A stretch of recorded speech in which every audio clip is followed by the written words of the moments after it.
like a never-ending journey here with speaker removal. And so this is that old vintage Marshall that has two Mesa vintage 30s and two Celestion G12H 30s, the 70th anniversary. And you know, I gotta tell you, they're cool speakers. I'm not really into the way they record though. They're too, I don't know, man. I'm not into, they sound dated. They sound like 80s cracked wall. I don't know, there's something about them, they're just like an upper mid, like creaminess that I just sounds, I just don't really dig it. So we have this cabinet, which is a front-loaded Avatar. That's the kind of resonant beater cab that we have for whatever we need to do in the studio itself. And it's got two creambacks and two greenbacks, and we are taking out the two greenbacks and we're going to put it in here and take those H30s and put it in that guy. And then we're going to reset this cab up, and we are going to mic up a vintage 30 and a greenback. And I think it's going to be nicer. Plus Woody misses greenbacks. So we're trying to make Woody happy. It's all about making people happy here at Vocal Asylum, or Hemispheres Recording, or SSL Mixing Online, whatever we are. But I think it's going to be nice. It's going to be a good change. The other thing too, we're just going to be doing a little testing today because of the new Apogees. They're a little more open. They're a touch brighter, I think. I don't really know if they're brighter. I just think there's more definition in the top end. So I think with the 16Xs, we had we were getting the microphones a little closer to the cones. So we're going to experiment with maybe moving the microphone slightly out from the cones now that we have the Symphonies. Because I don't like to record too bright. First of all, I don't really care for the sound of too bright as it is, and then also I don't like it when it is naturally coming in more bright, because then you have to kind of back down everything on the amp, and then you don't allow the amp to open up. I'd rather it to be a little more neutral, or not necessarily dark, but definitely not bright.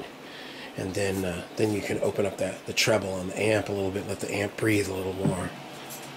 I just like that sound. And there's all kinds of screws attached to the bottom of that, you know that? Oh, thanks. It's like a whole, it's a whole, it picked up all the screws. There's some sort of strange thing going on there. Now there's 6, there's 4 over there. Yeah. And then there's 4 here. And then, oh, you took all 4 off. I see. I got you. How much better have you gotten at taking apart cabinets the last, like, few months? I wouldn't say better. I just now do it all the time. I've gone from doing it once maybe in a blue like 2 or 3 times in my life to doing it every month. Yeah, you've probably ripped about 10 or 12 cabinets apart now. Yeah. It's kind of fun though. This is the only way you learn. That's right.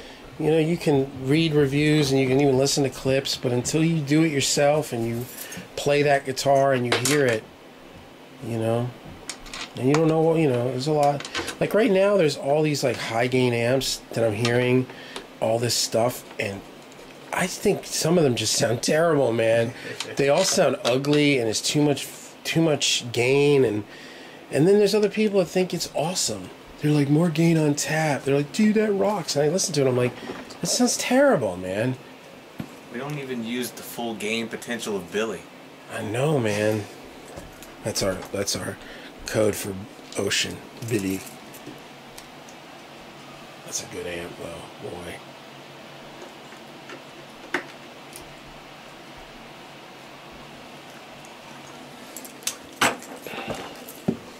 Every cabinet in the house is 8 ohms. No mistake.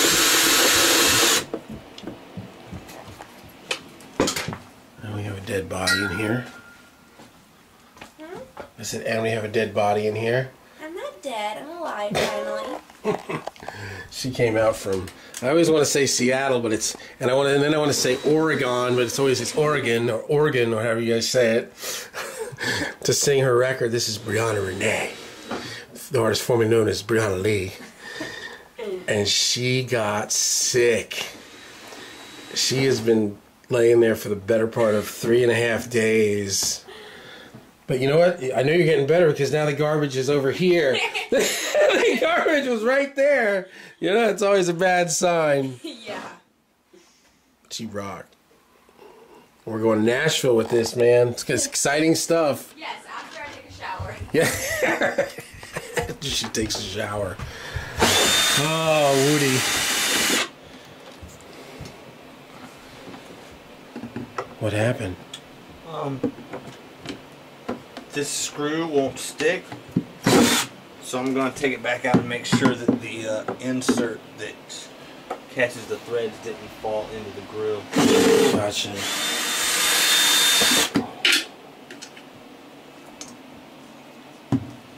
So Wednesday we're doing that show with Bill Kamek. Yeah. That like online radio recording show, or what you'd call it. It's awesome. It's like a Google Plus. Yeah, it's going to be cool. We're going to talk a lot about guitar sounds, a lot about reamping, mixing online, gear sluts, guitars, microphones, Yep, it SSLs. What happened? did. Stay. Oh yeah, it's a magnet. It's, yeah, they're fighting. The insert. Got schmagaggy. This from Gaggy. We don't like it when it gets schmagaggy. These all the guys in here all tight. Yeah. In the words of Riker, I'm not schmagaggy. I can't like that. I just took the crew to Courtney's. How was it? It was good. They were, they were actually really good. They spilled some milk and stacked up jellies and screamed and yelled a little bit, but all in all, they were really good compared to what they can be. Now you just got to teach them to say please and thank you to the waitress. They're doing good at that, though. Yeah? Yeah, they're getting better, though. We made awesome. them when they gave them the little milks today, and then they thanked Daddy for taking them for breakfast. So, yeah, no, they're getting good at it. There's hope. Alright, so we did mess around. Here's a little bit of what we did. We used the Ocean for this. This is Vintage 30s.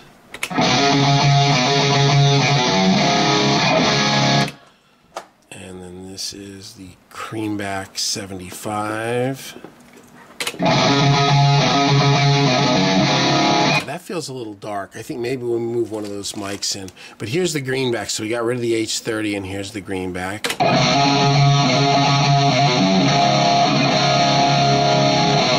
So we'll go to a single performance. Hold on 1 second. Oh, it is set like that. All right, here we go. So let's do this again. One was panned. So yeah, so here's the greenback.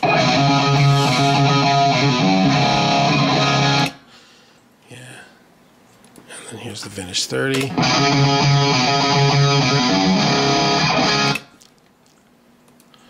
And the Creamback 75.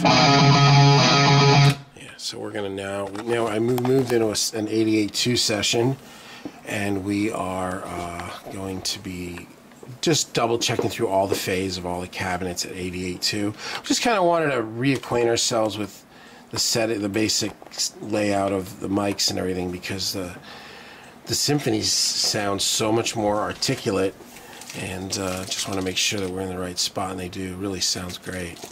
Really, really nice. And we've moved now officially to waves. So I think we're going to start working at 88 too. It sounds really good. Yeah, so we just moved the 421 out just a hair on that Vintage 30 cab. It sounds better. We're just phasing it right now, but this is the original setup. Which sounds nice. It just felt a hair sizzly. Here's the new one. Yeah, I like that better. We good? Let's see if it's... Yeah, it is.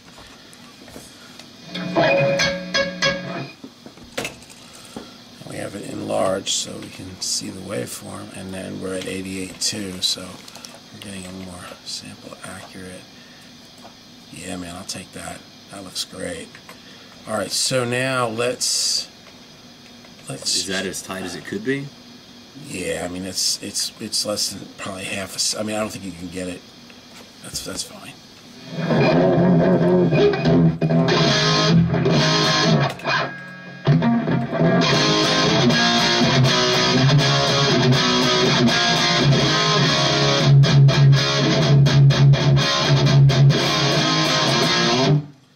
Okay, so here's the original miking.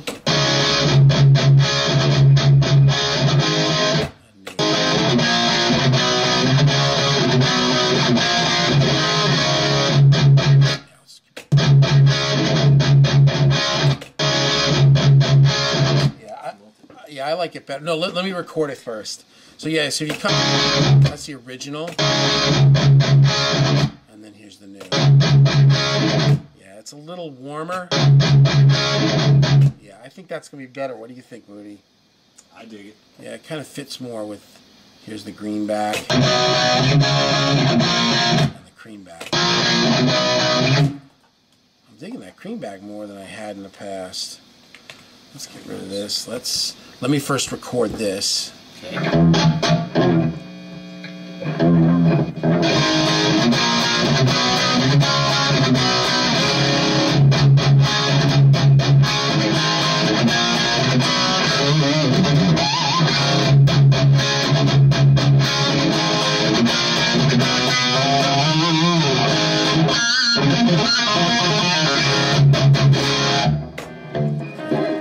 And now we're going to mult to the board.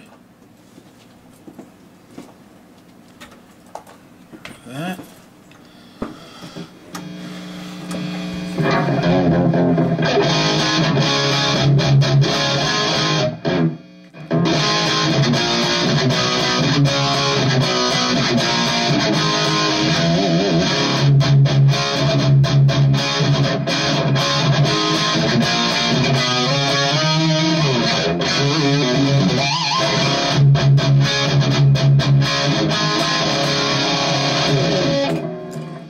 So now,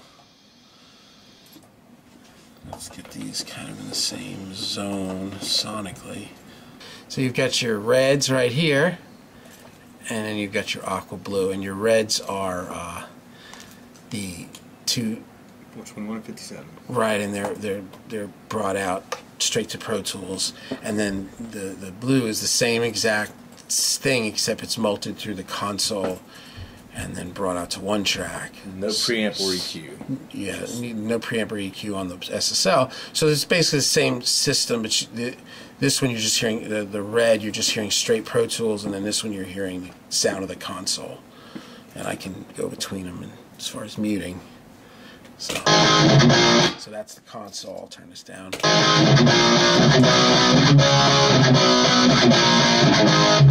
And then this is Pro Tools.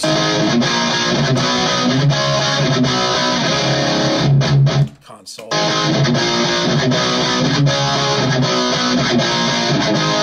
Pro Tools.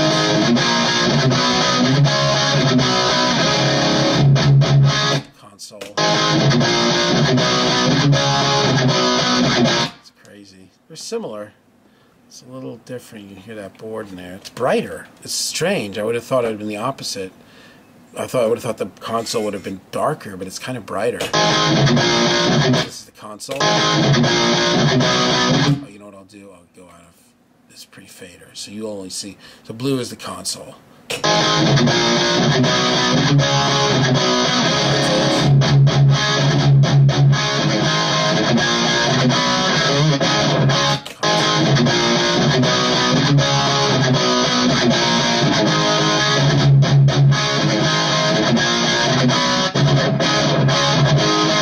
You can hear the analog on the mult on the console one.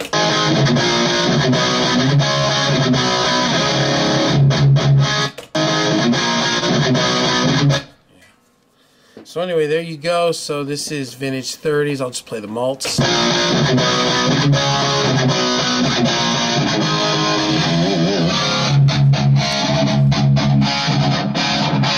This is the Creamback 75.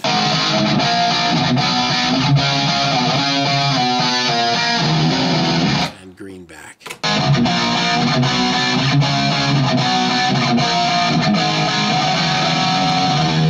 Vintage 30. Yeah, I think the Vintage 30 is better with that out a little bit. What do you think, Woody? Yeah.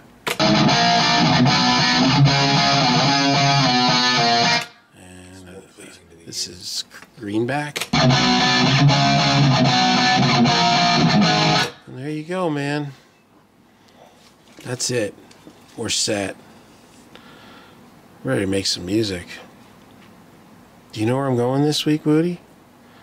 I'm going to Mexico City. To Mexico. To Armando Avia's studio. Oh my God. What's gonna happen to me out there? That's insane. Anybody knows who I'm talking about, man.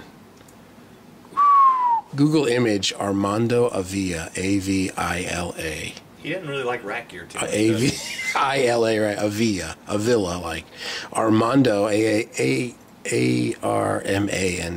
Armando Avila.